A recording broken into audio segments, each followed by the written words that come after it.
You're so high above me. How can I expect an angel to love me? But no angel's ever gonna love me. They're nothing like us. They don't even sleep. They just stay suspended unseen like silver fish caught midstream late wintertime. As poised in their wills as always, as forever. Now on occasion they do appear. A painful, unconditional flame for those of us in the sunshine, but also sometimes late at night. You see the tip of a small white foot disappearing into a darkened TV screen. Oh, they have come here every now and then, unless they're off busy singing. Now, not exactly December, but Middle East. Angels everywhere found themselves horribly positioned for what seemed like a little sleep when suddenly Agapata, my favorite angel, the angel of confusion, began screaming white streams of thought, while the others, dreamless yet unable to wake, twisted their incandescent vertebrae in a certain night sky. And oh great, we all said down here, God is now going to come on earth for about 3 minutes and tell us all this shit we don't understand. They're going to try to explain how come some people are Kim Kardashian and other people are still getting killed because of the color of their skin. And there's never been any explanation for us. Just these inventions we have to do, like the radiance of insomniac angels against a certain night sky, in protection from the notion of obsidian. I am speaking here of the moon's very faceless eye. And radiance, yes, from angels, for protection from the sun, which I know up close is unkind.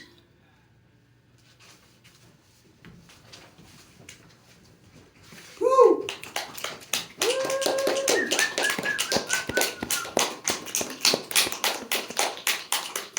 In a deform due to some serious aeroelasticity and some really fine tequila, me and Peter were speeding downhill, so real sure of our acceleration. And we were aerodynamically perfect. Yeah, but actually in the real form of 2 fucked up kids from the Midwest and 1 cool down 750 BMW. Me and Peter were speeding downhill with 1,021 reasons for dying, just crashing and dying, including the cool, fine thought of life right before death. In the cooler, clearer thought of just, well, let's die. Yeah, me and Peter, once again, were speeding downhill, so real sure of our acceleration, when the sound of being said became imperfect, like the life imperfect is just a loop for the life everlasting. Yeah, me and Peter were speeding downhill, aimed at any midpoint between 2 particles, because like Peter says, when your number's up, your number's up. I said when your number's up, your number is just up. And me and Peter aren't afraid of anything. We aren't afraid of wind chill. We're not afraid of people who talk all the time. We're not afraid of singed flesh. And we are not afraid. I repeat, we are not afraid of life everlasting.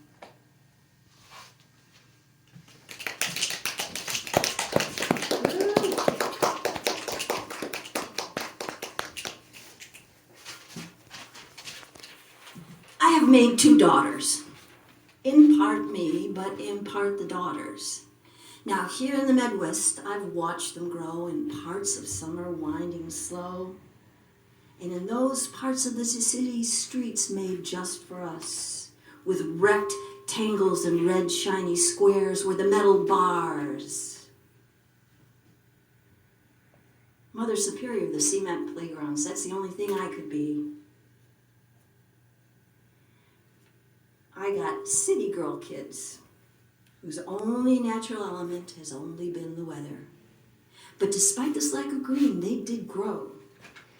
You see, children are like folded protein. It's the long, dark waiting. It's the magnesium, the potassium, the microbiologic effervescence, many-sided and axial. Accidents. 1,000 positioned accidents. Inside my daughters now are millions of eggs waiting to explode and waiting to explode in this most toxic environment known to the human environment.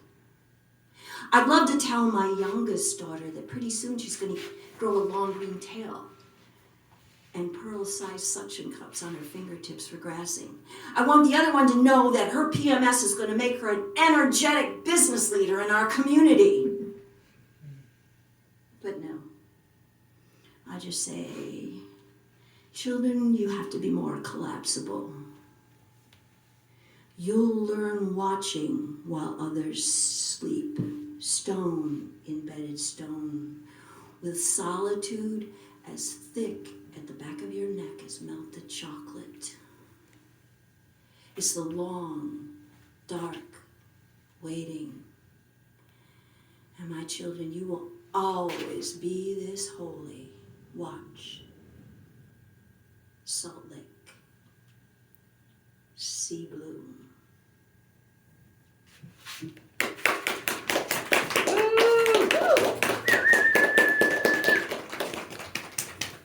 Okay, this has been interesting for me because I haven't done it in a long, long time. So it's still in my head though. How about that? One more. Clear cut. No. It's the closest I get to a love poem. Dark or forgotten, I, in the center, I, beige or warm, I, dark or forgotten, I,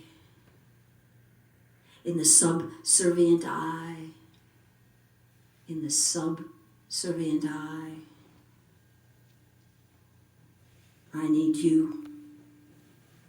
Dark or forgotten, I, in the velvet of a hollowed pit, I, in the subservient I, in the subservient I, in the dark or forgotten center, in the lattice work of the final revision, I need you. I need you. I need you.